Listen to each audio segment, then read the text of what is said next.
예, 오늘은 잠언 19장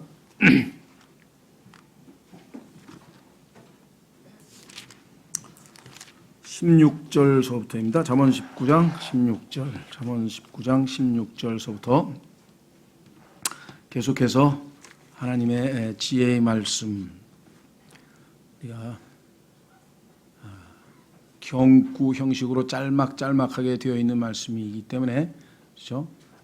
반복되는 주제가 있죠. 예를 들면 게으름이라든가 가난이라든가 또 교만이라든가 또 어리석음이라든가 이렇게 해서 주제가 반복되는 것은 정말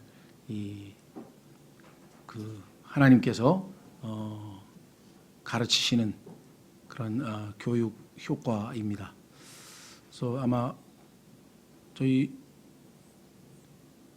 교회에서도 아마 아시다시피 또 말씀들도 하신다 그러는데, 보통 2년에서 또 3년 사이로 비슷한 똑같은 제목의 중요한 설교는 아주 반복해서 진행하고 있습니다. 제가 스스로 터득한 것이 아니고 앞선 목회자들의 이야기를 보니까 자꾸만 뭔가 새로운 걸 만들어내지 말고 가장 중요한 설교들을 지속적으로 2, 3년간씩 반복을 해서 완전히 숙지해서 소화할 때까지, 그것이 하나님의 방식이다. 그러면서 이사야서 28장에 나와 있는 여기서도 조금 여기서 조금 그렇게 해서 반복이 되고, 베드로 후서에 가면 아예 노골적으로 기억나게 하도록 자꾸 반복시켜야 된다. 가장 기본적인 중요한 것들을 우리가 놓치고 나서 그 다음에 자꾸만 새로운 거, 더 어려운 거 막 이렇게 파고 들어가게 되면 정말 밑에 기초가 충분히 쌓이지 않은 경우에 집이 무너질 수가 있죠. 예를 들면 베드로 후서를 한번 가보겠습니다. 베드로 후서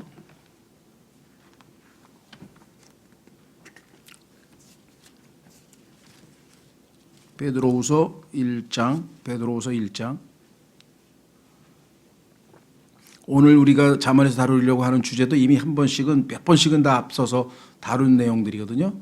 그러나 조금씩 다르게 접근해서 우리가 계속해서 반복 훈련을 통해서 완전히 자기 것으로 삼는다. 그래서 하나님의 교육 방법이 세 가지가 있는데, 서로 다른 것들을 비교하고 서로 비슷한 것들을 비유하고, 그래서 결국은 완전히 이해를 한 다음에 그것을 반복 훈련해서 자기 것으로 만드는 방법을 쓰는데, 여기도 그렇게 베드로후서에도 나와 있죠. 한번 확인해 보겠습니다. 베드로후서 1장 12절에 그러므로 비록 너희가 이것들을 알고 현재의 진리에 굳게 서 있을지라도, 다 알고 굳게 서 있습니다. 충분히 공부했습니다. 너희가 항상 그것들을 기억하게 하는 일에 내가 게으르지 아니하리라. 반복 훈련을 시키는 것이 목회자의 해야 될 일입니다. 한번 이야기하고, 그게 우리 기억에요. 그 과학자들이 연구한 거에 의하면은 한 번 들은 것이 48시간이 지나면은 잊어버립니다. 그러니까 48시간 전에 다시 한번 반복하면 기억이 되살아난다는 얘기죠. 그렇죠?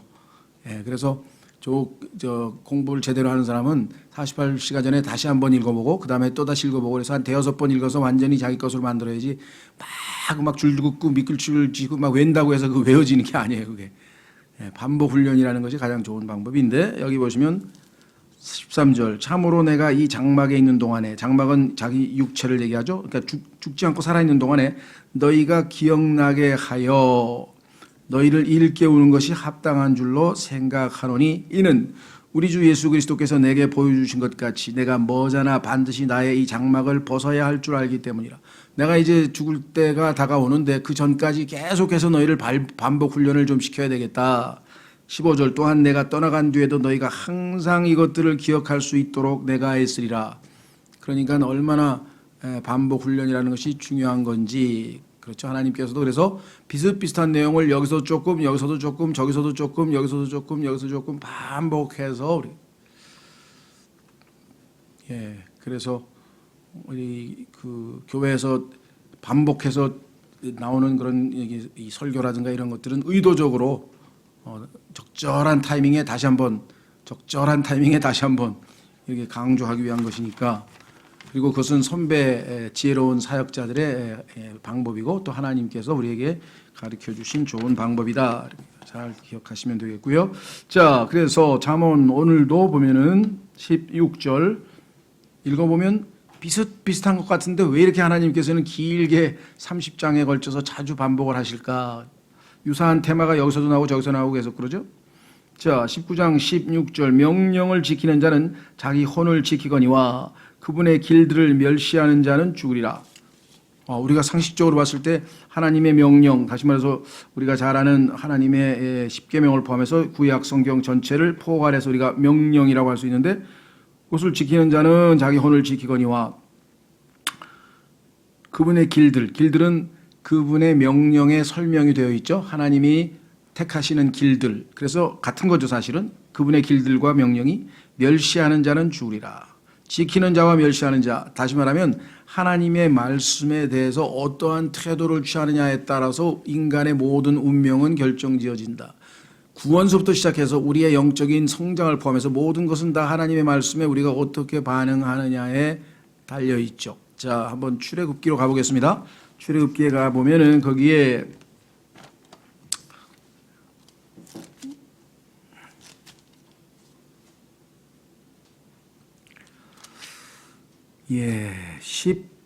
출애굽기 9장 13절에 보면 뭐 다른 것도 다 마찬가지입니다만 여기에 이제 더 분명하게 이 표현이 나와 있죠.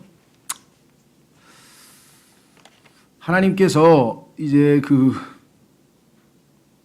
우박을 내리시겠다 이렇게 얘기를 했죠. 자, 18절 출애굽기 9장 18절에 보라 내일 이맘때 내가 심한 우박을 내리리니 이집트가 창건된 이래로 이제 지금까지 이집트에 그와 같은 것이 있지 아니하였노라. 그러므로 이제 사람을 보내어 내 가축과 들에 있는 내 모든 소유를 모으라. 들에서 발견되고 집으로 들여오지 않을 모든 사람과 짐승 위에 우박이 내려 그것들을 죽게 하리라 하시니라.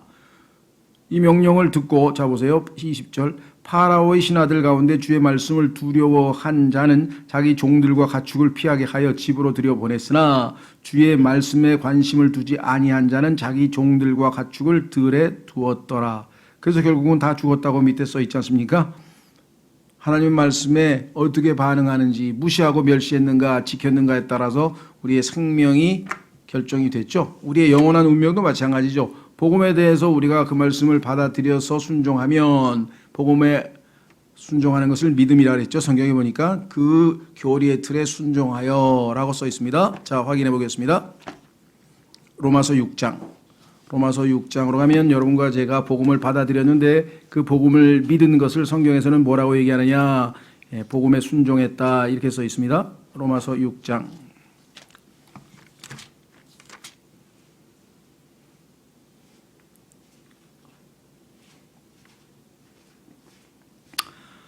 로마서 6장 17절 말씀. 그러나 하나님께 감사하리로다. 너희가 죄의 종이었으나 너희에게 전달된 교리의 그 틀에 마음으로부터 순종하고 이로써 죄로부터 해방되어 의의 종이 되었느니라. 또 복음에 대해서 어떻게 반응하냐에 따라서 우리의 혼을 지키는 사람이 있고 그렇지 않고 영원히 망하는 사람이 있죠. 자, 그래서 뭐 잠언 우리 19장 16절 말씀은 여러분과 저의 구원과 관련지어서도 역시 적용할 수 있는 영적인 적용이 가능한 것이다 라는 것을 우리가 확인해 볼 수가 있습니다. 그렇죠? 자, 그래서 우리는 이제 17절로 갑니다. 가난한 자를 불쌍히 여기는 자는 주께 빌려드리나니 그가 베푼 것을 그분께서 그에게 다시 갚아주시리라. 이건 지난번 비슷한 주제가 나왔을 때 또 연관지어서 같이 읽으면서 설명을 해드렸는데요. 성경에서는 하나님께서 가난한 자는 이제 대개 성경에서 여러 종류가 나오는데 그 중에서 세 종류인데요. 하나는 압이 없는 자, 우리 말로는 아마 고아라고 번역을 했는지 모르겠는데 하여간 성경에는 그 묘사가 정확하게 압이 없는 자라고 이렇게 표현이 돼 있어요. 그 다음에 두 번째는 위도, 과부죠. 그러니까 돌볼 수 있는 남편이 없으니까 또 먹고 살기 힘들겠죠. 그 다음에 이제 나그네, 외국인, 타국인, 뭐 이런 사람들이 다 요즘에 얘기하면은 그 소수자 또는 그 마이너리티 그룹이라 그래서 또는 그 그 주류가 아닌 그런 사람들의 삶에 대해서 하나님은 관심이 많으시다. 그래서 가난한 자를 불쌍히 여기는 자는 주께 빌려드리나니 그가 베푼 것을 그분께서 그에게 다시 갚아주신다라고 성경에 분명하게 나와 있죠. 자, 신약에서도 한번 적용해 보겠습니다. 야고보서 1장 27절. 야고보서 1장 27절에 가면 우리 그리스도인들이 가난한 사람들을 돕고 또 뭐 노약자들을 돕고 어떤 봉사활동을 하고 선행을 많이 해서 그것이 하나님 앞에 의롭다고 인정받고 구원받는 것은 당연히 아니죠. 그렇죠? 그렇다고 해서 그것이 잘못된 행동이냐? 아니죠. 그건 훌륭한 행동이죠. 그러니까 구원받은 그리스도인이 하나님의 말씀에 기꺼이 순종해서 그와 같은 일을 할 때는 하나님께서 기뻐 받으시지만 그거를 통해서 자신의 선행을 근거로 구원받고자 애를 쓰고 노력한다면 그거는 큰 낭패죠. 자기의죠. 그게 이제 로마 가톨릭 교회의 아주 최고의 맹점이라 이 말이에요. 로마 가톨릭 교회는 자신이 열심히 착한 일하고 고아원 가고 양로원 가고 애를 써서 하나님 앞에 그것을 근거로 구원을 받고자 하는 아주 어리석은 불가능한 짓을 하고 있는 것이죠. 그러나 우리는 그 어떠한 선행도 하나님 앞에 다 더러운 걸레 같다, 옳지 않다, 받아들일 수 없다. 그래서 어떤 육체도 율법으로는 하나님 앞에 율법의 행위로는 의롭게 될 수 없다고 이미 선언했기 때문에 그래서 우리는 그것이 아니라 예수 그리스도의 십자가 공로로 그분의 의를 선물로 받아서 의롭게 된 다음에 내 안에 들어오신 예수 그리스도께 순종함을 통해 하나님께서 우리를 통해서 이러한 선행들을 하시는 거죠. 자, 야고보서 1장 27절에 하나님 곧 하나님 곧 26절부터 보는데요. 거기에 보면 너희 가운데 어떤 사람이 신앙심이 있어 보이되 이 신앙심이 있다는 표현이 약간 의역도 있어요. 영어에는 religious라고 하는데 종교적이라는 뜻으로 직역을 하면 자기 혀를 제어하지 아니하면 자기 마음을 아니하고 자기 마음을 속이면 이 사람의 신앙 행위는 헛된 것이니라. 그러니까 종교라고 하는 것은 잘못하면 헛된 종교가 될 수 있다. 그렇죠? 예. 그래서 진정한 순수한 더럽혀지지 않는 올바른 종교는 무엇이냐? 27절에 나와 있습니다. 하나님 곧 아버지 앞에서 순수하고 더럽지 않은 신앙행위, 이게 종교죠. 올바로 순수하고 더럽지 않은 종교란 뭐냐? 이것이니 즉 고난 중에 있는 아버지 없는 자들과, 여기 나와 있죠. 아버지 없는 자들과 과부들을 돌아보고 세상으로부터 자기를 지켜 더럽혀지지 아니하는 것이니라.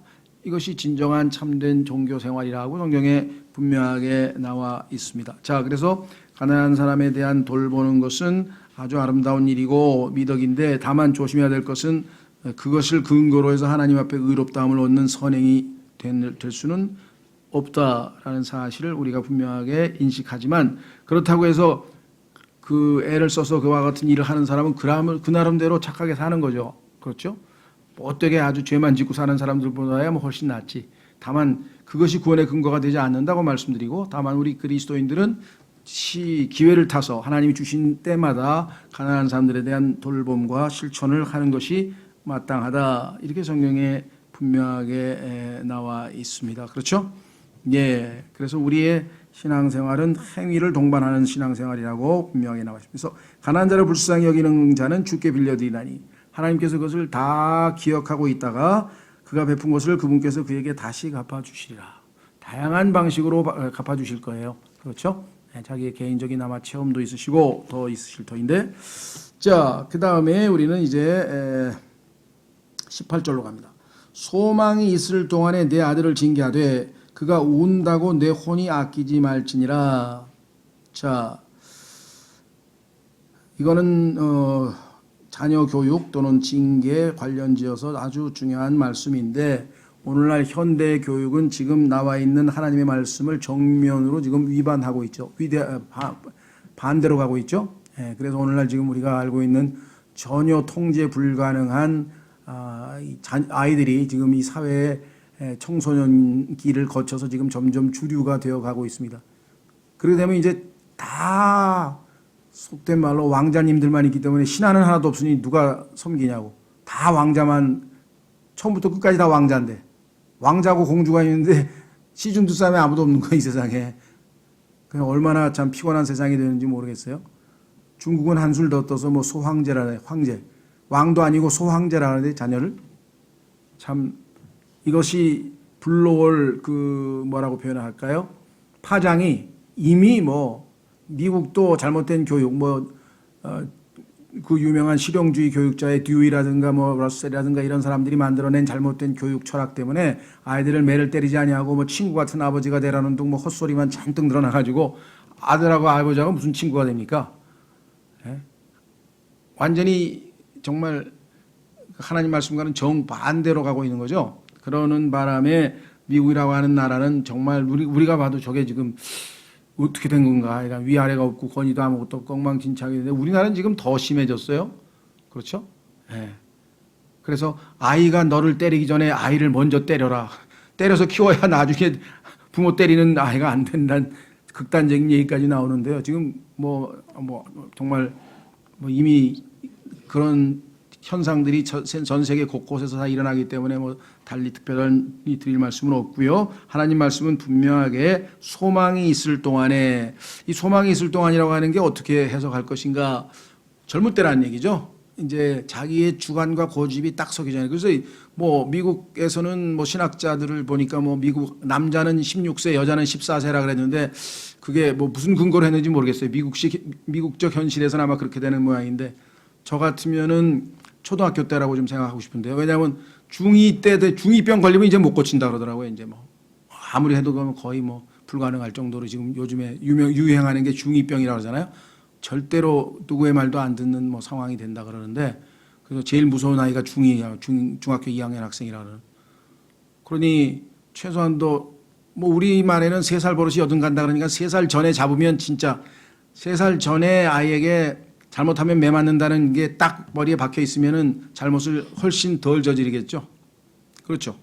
자, 어쨌거나 하여간 가능하면 빠른 시일 내에 어릴 때 그런 뜻으로 해석을 하면 좋겠습니다. 소망이 있을 동안에가 어느 정도인지는 정확하게 알 수 없지만 내 아들을 징계하되 그가 운다고 내 혼이 아끼지 말지니라. 하나님이 인간의 부모의 심정을 잘 알죠. 울면 불쌍해가지고 못 때리잖아요, 이게 지금. 그런데 신경 쓰지 말고 막 때리라는 게 하나님께서. 그러니까 저런 무지막지한 하나님을 믿는 기독교 이 무지한 하면서 우리를 또 이렇게 지적하고 그런 사람들이 있어요. 지금도 아마 우리나라의 교육 여기 지금 누구야 윤지에 배웠는지 모르겠는데 A.S. 닐이라고 하는 사람이 쓴 교육 실험을 했는데 썸머힐이라고 하는 책이 있는데 썸머힐 이 사람은 영국의 교육학자입니다. 왜 사람들이 불행할까 그랬더니 부모들이 자기가 하고 싶은 일을 자식들에게 투영시켜서 자기 욕망을 자식들을 통해서 계속 간섭을 하고 이거 해라 저거 해라 그러니까 애들이 다 불행해진다. 그럼 어떻게 되냐니까 완전 방임이에요. 방임. 완전 방임. 하고 싶은 대로 공부하고 싶은 사람은 공부하고 놀고 싶은 사람 놀고 하고 작업실에 가서 피아노 치고 사람 피아노 치고 싶고 해가지고 완전히 간섭하지 않은 그러한 학교를 하나 만들었어요. 그런데 그 학교 이름이 여름 언덕이야. 썸머힐이야. 썸머힐. A.S. 닐이라고 하는 학자가 실험을 했더니 얼마나 실험했는지 모르겠는데 그 책이 나와 있었는데 읽어보니까 어떤 애는 그냥 줄창 수업을 6년 동안 이제 한 번도 안 들어간 애도 있고 어떤 애는 공부 자발적으로 하는 애도 있고 공부를 했다가 안 했다는 애도 있고 베레벨 애가 다 있어요. 나중에 나오니까 트럭 운전사부터 시작해가지고 온갖 직업이 다 있는데 결론은 뭐냐? 그래도 다 행복하다 그런다 이거야. 하고 싶은 대로 살았으니까 행복하다 그런다는데 모르겠어요. 그 행복이라는 게 뭔지. 아무도 나한테 간섭을 안 했으니까 그런 의미에서 자유를 맛봤다 그런 의미인지는 잘 모르겠으나 그것 때문에 얼마나 지금 이 영국이라고 하는 나라도 엉망진창이 돼가는가.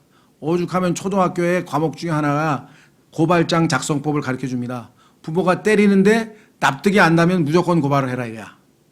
그러면 부모한테 얻어 터지고 납득이 되는 애가 누가 있나요? 다 불만이지. 그럼 다 부모 고발장 쓰면은 판사가 와가지고 3개월 동안 접근 금지. 그러면 부모가 자녀에게 접근을 못하네. 이게 지금 유행병처럼 번졌는데 아직 우리나라에서는 어느 학교가 제일 처음에 고발장 작성법을 가르쳐줄지 아직 뉴스는 안 나온 것 같아요. 아마 조금 있으면 나올 겁니다. 조금 있으면 틀림없이 나옵니다. 우리나라도 그 좋은 것이 아주 새로운 것 쫓아다니고 따라다니는 사람 많거든요. 그런 거 배워가지고 와서 아마 할 거예요. 아마. 왜? 그 A.S. 닐의 책이 지금 교육학교에 교육과 관련된 대학 그런 데서 이미 유행병처럼 다 벌려져가지고 또 교양 도서로 다 읽히고 이러고 있는 판이니까. 자, 하여간 그래서요. 하나님은 어떻게 했는가 보세요. 23장에 가면은 13, 14절. 잠언 23장 13. 여러분들 중에도 후회하는 분, 아이고, 내가 자식을 때려잡아야 되는데 이 잘못 키웠구나. 그런 분들이 뭐 지금 와서 어떡하겠어요. 후회함. 지금이라도 주변 사람들에게 정확하게 알려주시고 하나님 말씀에 이렇게 돼 있으니까 울어도 괜찮아. 왜? 성경에 보니까 하나님이 때려도 안 죽는데 옛날에는 막 그냥 며느리가 막 교육시키느라고 막 들이패면요. 옆에 있던 시어머니가 있다가 자 이게 그만 좀 때려라. 애 잡는다. 안 잡는데요. 절대로 안 잡으니까 안 죽어요. 안 죽는다고 성경에 써 있으니까 믿고 그냥 때리세요. 자 보세요. 잠언 23장 14절. 잠언 23장 13절. 바로 잡는 것을 아이에게 금하지 말라. 내가 그를 회초리로 때릴지라도 그가 죽지 아니하리라. 하나님이 다 지켜보고 있다가 다 안 죽게 하신다니 걱정하지 마시고요. 너는 그를 회초리로 때려서 그의 혼을 지옥에서 건질지니라. 그럼 생각하기에는 복음을 듣고 예수님을 믿어야 지옥에서 건지지 어떻게 회초리로 때려서 지옥에서 건진다 그럴까? 저도 처음에 이게 무슨 소린가 싶었는데요. 의미는 무슨 뜻이냐? 아이가 잘못을 저지르면 거기에 대해서 벌을 받잖아요. 그러면 그게 인식이 돼요. 각인이 돼요. 나쁜 짓을 하면 대가가 반드시 있다. 죄 싹슨 사람 심판이 있다는 걸 알아요. 그런데 죄를 저질렀는데 엄마가 괜찮아 아유 우리 아들 괜찮아 하고 다 봐주면 잘못을 저질러도 죄의 대가를 받는다는 사실을 모르고 자라죠. 그럼 나중에 복음을 듣잖아요. 안 믿으면 영원한 불못에 들어가서 영원한 고통의 장소에서 아주 지옥에 던져지면 큰일 납니다. 했대. 알았어요. 뭐 가면 되는 거지 뭐. 얘는 그 벌이라는 걸 지금 맛을 보질 못해가지고 몰라요. 그런데 한번 잘못한 것에 대해 예를 들면 거짓말 한번 했는데 그냥 죽도록 맞았다. 그 아이는 이제 죽도록 거짓말 안 합니다. 왜? 그 무서워서. 그렇죠. 그게 하나님께서 우리의 육신을 다스리는 방법이에요. 이 우리 육체는 안 다스려져요. 이거 좋게 얘기할 소용없어. 이 육체는 우리의 이 육체가 행위가 무엇인지 갈라디아서에서 그 죄들 다 열거해 있는 거 봤잖아요. 그러니까 지금 뭐예요? 애들 하는 짓 보세요. 이게 뭐 통제가 안 되는 거야. 자기 하고 싶은 대로 하는 거야. 이제 와서 뭐 어떻게 때리겠어요? 부모가 때리려고 하면 갑자기 팔을 딱 잡더니 꺾어가지고 때리셔보시죠. 때려보시죠. 그런 짓이 지금 집에서 벌어지고 있어요. 탁 때리면 팔을 턱 잡고 이거 소망이 있을 동안 하라는 거예요. 그래서 하나님께서 적절한 때 빨리 어린 시절에 또 뒤에 나와요. 찾지 않는데 적절한 시절에 다시 말하면 어린 시절이라고 번역을 하기도 합니다. 자, 그래서 우리는 이 하나님께서 징계에 관해서 얼마나 중요하게 여기는가. 그래서 하나님께서는요. 히브리서 12장 여러분과 저의 신앙생활의 신비가 여기서 풀려요. 왜 내 인생이 이렇게 안 풀리는가. 지금 하나님께서 여러분이 하나님 뜻대로 안 살고 제멋대로 사니까 계속 매를 때리시는 거예요. 하나님의 징계에 매를 맞는 거예요 지금. 왜? 하나님은 절대로 우리를 빗나가게 만들지 않아요. 가만 안 놔둬요. 적절하게 처음에는 말로 해요. 말로. 책망. 그래서 여기 보면 책망. 어리석은 자는 책망하면 알아들으면 그건 괜찮아. 근데 그렇지 않은 자는 매를 맞아야 돼. 매를 안 맞고 빨리 알아차리는 게 현명한 자고 매를 두들겨 맞는 자가 어리석은 자죠. 뒤에 보면 나오는데 자 히브리서 12장에 가면은요. 성경에서 가장 위대한 징계에 관한 구절이 나옵니다. 여러분과 저에게 일어난 모든 괴로운 일들은 두 가지예요. 우리가 죄를 지어서 그렇죠? 하나님께서 거기에 대해서 매를 때리는 것. 두 번째, 죄는 안 졌지만 죄를 짓기 전에 예방주사를 하나님이 놓으신 예방주사. 왜? 하나님께서 어려운 환경에서는 죄를 안 짓기 때문에 우리가 고난에 처한 자가 죄에서 그쳤음이라고 성경에 써 있기 때문에 죄 짓기 전에 고난을 통해서 미리 죄를 막아주시는 일을 하실 수도 있어요. 그래서 어떨 때에는 아무것도 잘못한 것도 없는데 왜 나에게 이렇게 괴로운 일이 생길까 하는 우리를 보호하시기 위한 하나님의 예방주사의 역할을 하기 때문에 그 손길을 읽으면 마음이 이제 안정이 되는 거죠. 하나님께서 내가 교만해져서 한 걸음만 더 나가면 이제 죄를 지을 판이니 그걸 막아주시기 위해서 그러신 것이구나. 그걸 깨달으면 감사하죠. 자, 히브리서 12장 보십시오. 3절. 히브리서 12장 3절. 죄인들이 자기를 대적하여 이처럼 거역한 것을 견디어내신 분을 깊이 생각할지니 이것은 너희가 너희 생각 속에서 지치고 기진하지 아니하게 하려 함이라. 신앙생활하면 지치고 기진할 수 있어요. 그러나 그렇지 않을 수 있는 방법은 뭐냐? 주님을 깊이 생각하는 거예요. 왜? 주님께서 이 땅에서 얼마나 많은 고초와 고난을 당하면서 잘 이겨내셨습니까? 주님을 깊이 생각하라. 4절 너희가 죄와 싸우되 아직 피 흘리기까지 대항하지는 아니하였노라. 우리가 그렇게 목숨 걸고까지 죄와 싸우지는 아니하였느냐. 또한 자식들에게 하던 너희에게 말씀하시는 권면을 너희가 잊었도다. 잠언에서 인용했네요. 잠언 말씀. 이르시되 내 아들아 너는 주의 징계를 멸시하지 말며 그분께 책망받을 때에 낙심하지 말라. 하나님께서 징계하실 때에는 멸시하면 안 됩니다. 하나님에게 그렇죠. 우리 부모에게 매맞을 때에도 그것을 받아들이려고 잘 수용을 해야지 무시하거나 멸시하면 그건 징계 효과가 없죠. 두 번째, 낙심하지 말라. 두 가지 반응이 나와요. 어떤 애는 아버지 어머니에게 대드는 애 있죠. 무시하고 때리세요, 때리세요, 뭐 때리세요. 막 이런 애가 있고 어떤 애는 그냥 매만 들면 아이고 아버지 살려줘 막 발발발발 떨면서 또 빌고 그런 애가 있어요. 두 가지 다 하지 말라는 거예요. 얼마나 지혜롭게 말씀하셨습니다. 멸시도 말고 낙심도 하지 말라. 왜? 사랑의 매라는 걸 기억하면 돼요. 6절 주께서 사랑하는 자를 친히 징계하시고 자신이 받아들이는 아들마다 채찍질하시느니라 하셨느니라. 그래서 그리스도인 중에서 고난당하면 어떤 사람들은 이건 뭔 죄를 져서 하나님 앞에 저렇게 두들겨 맞을까. 아이고 야 너 혹시 회개 안 한 죄 있냐? 뭐 이런 사람들이 있는데요. 그것만은 아니에요. 그럴 때도 있어요. 그럴 때도 물론 있지만 그렇지 않고 죄를 짓는 자를 징계하시고 이렇게 안 써 있어요. 여기 있잖아요. 죄를 짓는 아들을 징계하시는 게 아니라 사랑하시기 때문에 징계하신다고 분명히 써 있죠. 사랑의 매는 아주 성경적인 용어입니다. 사랑의 매예요. 그런데 매에다가 초점을 맞추지 마시고 사랑의 매를 들고 있는 하나님 아버지에게 초점을 맞추면 두려움이 사라지는 거예요. 설마 그 사랑하시는 아버지가 그 매로 뭐 우리를 뭐 잡기까지 하시겠어요? 그러진 않으신다. 피할 길을 내시고 다 적절하게 때리시죠.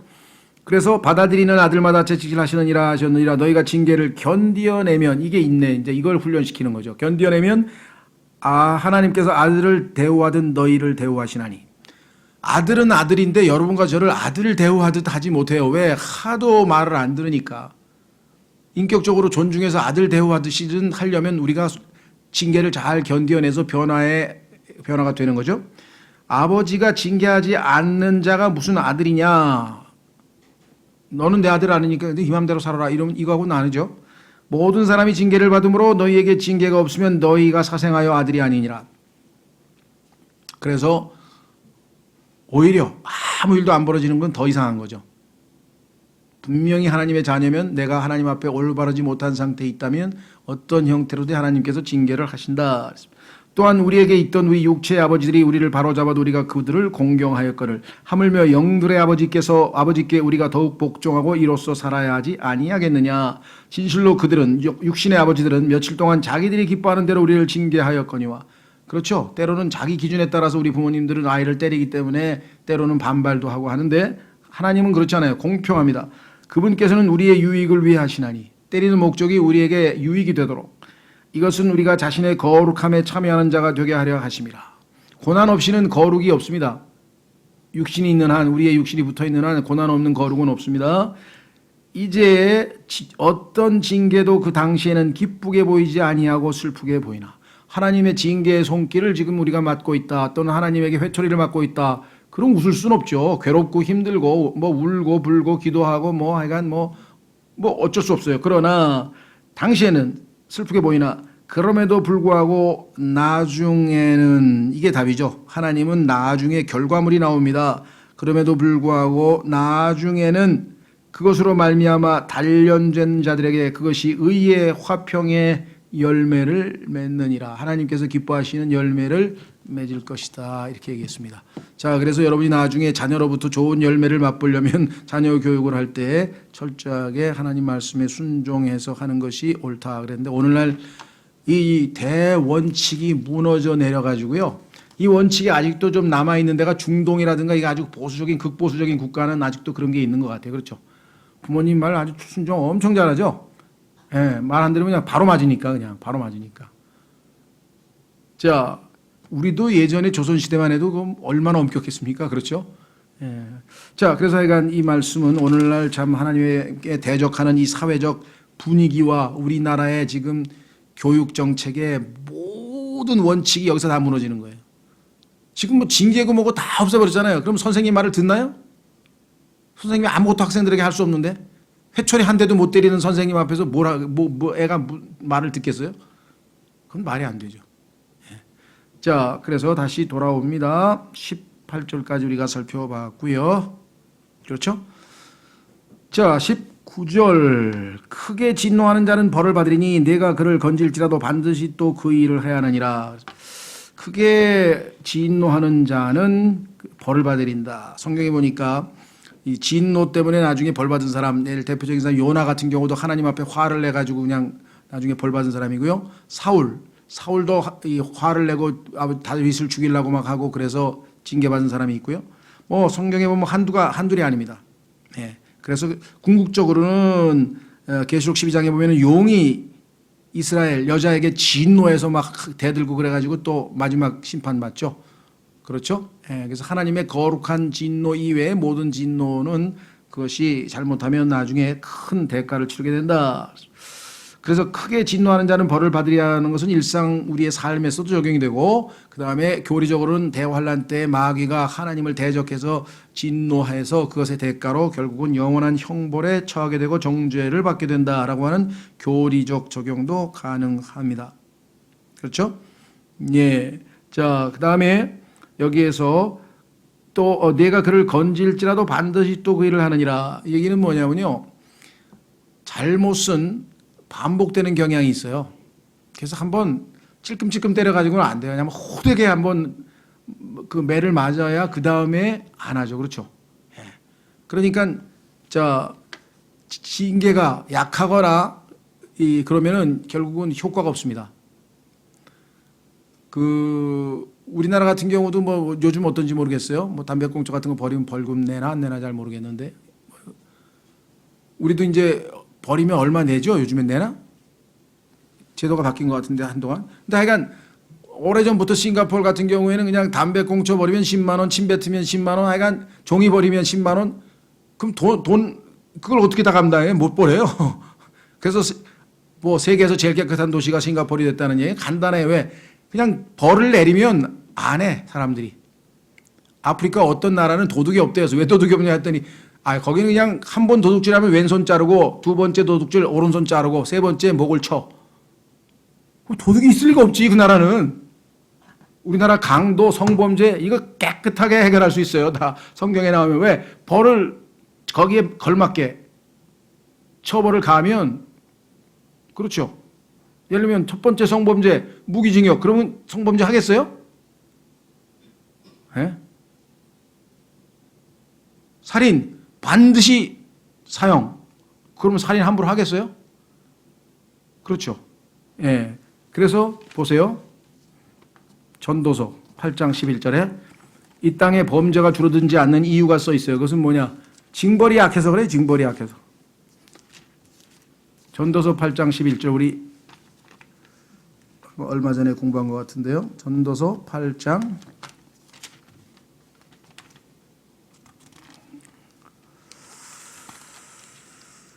자, 보면은 이렇게 써 있죠. 악한 일에 대한 판결이 신속히 집행되지 아니하므로 그런 까닭에 사람들의 아들들의 마음이 악을 행하려고 그들의 속에서 완전히 고정되었도다. 빨리빨리 엄격하게 팍팍 집행되면 되는데 이렇게 돌렸다가 뭐 재판 한 5, 6년 지난 다음에 갑자기 무슨 집행유예로 풀려나가고 뭐로 풀려나가고 다 그렇게 돼가지고서는 결코 문제 해결이 안 된다 그랬습니다. 자, 그 다음에 19절 했고요. 20절 권고를 들으며 훈계를 받으라. 이건 정말 성경에서 가장 중요한 것이죠.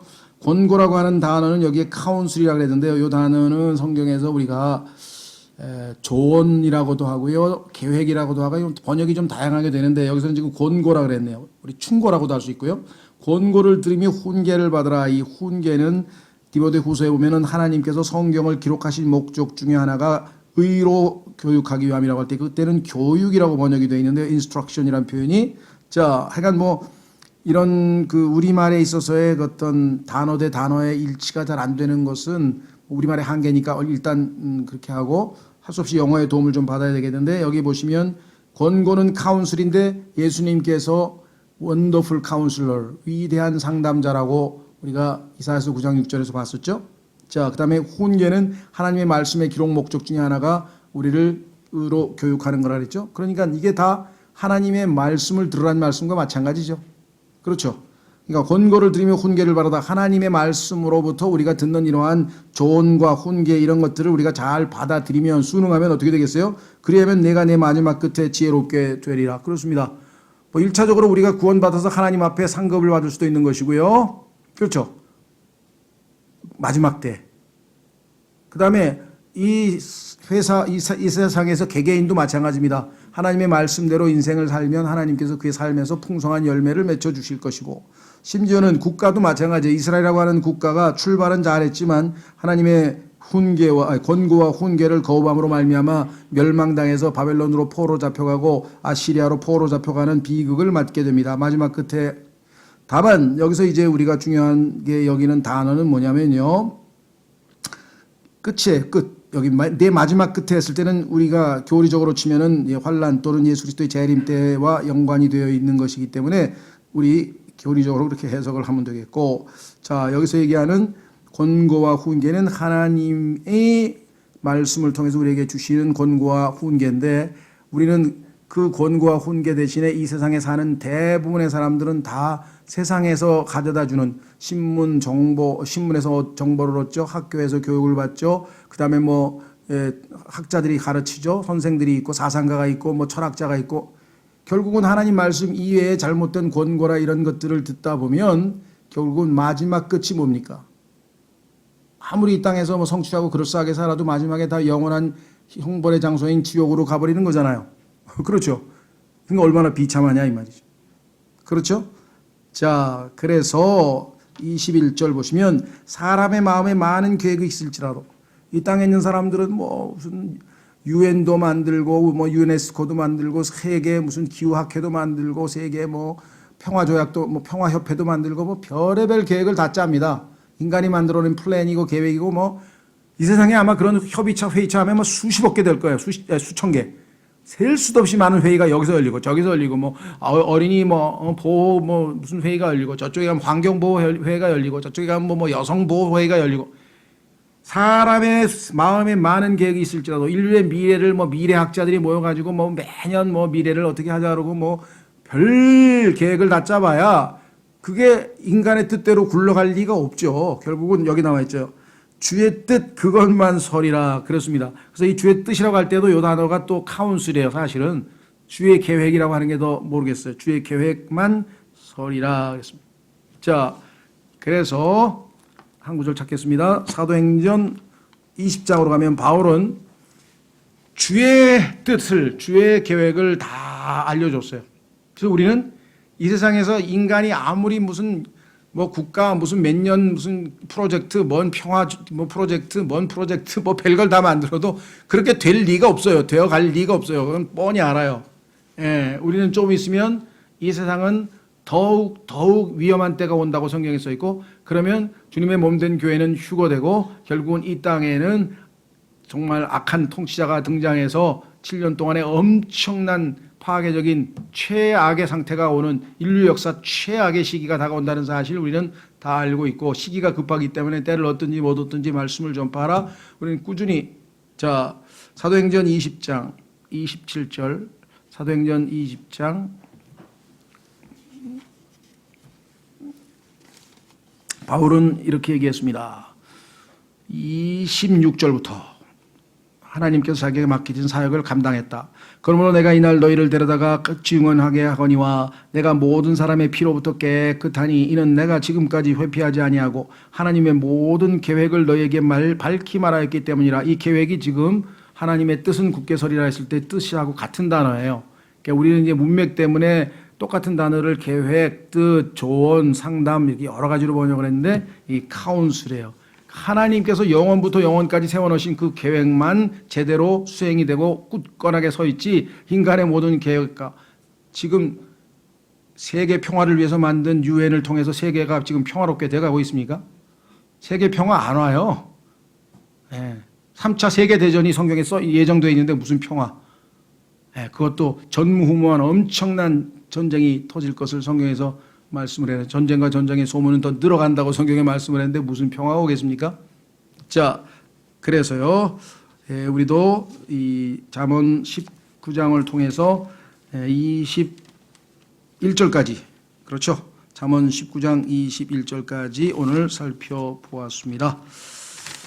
예, 계속해서 다음 시간에 22절부터 한번 이어가도록 하겠습니다. 오늘 주신 말씀을 우리가 놓고 하나님께 잠깐 같이 기도하겠습니다. 주님, 오늘 이 말씀 하나하나가 그저 우리에게 머리로 지나가는 정보 전달이 아니라 하나님이 지혜를 우리에게 주셨기 때문에 이 말씀을 믿음으로, 상황이 발생했을 때 이 말씀을 믿음으로 우리가 순종한다면 하나님께서 기뻐하시는 열매를 맺고 하나님을 영화롭게 하게 해 주십시오.